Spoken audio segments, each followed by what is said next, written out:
আসসালামু আলাইকুম রহমতুল্লাহ। রাসূল পাক সাল্লাল্লাহু আলাইহি ওয়াসাল্লাম ইরশাদ ফরমান, যে ব্যক্তি খানার শেষে এই দোয়া পড়ে আল্লাহ তাআলা তার আগের পিছনের সমস্ত গুনাহ মাফ করে দেন। নবী করিম সাল্লাল্লাহু আলাইহি ওয়াসাল্লাম ইরশাদ ফরমান, যে ব্যক্তি খানার শেষে এই দোয়া পড়ে আল্লাহ তাআলা তাহার আগের আর পিছনের সমস্ত গুনাহ মাফ করে দেন। তিরমিজি শরীফের হাদিস।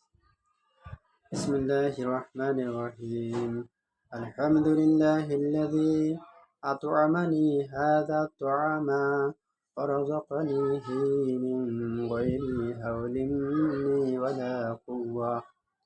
الحمد لله الذي أطعمني هذا الطعام ورزقنيه من غير حول مني ولا قوة.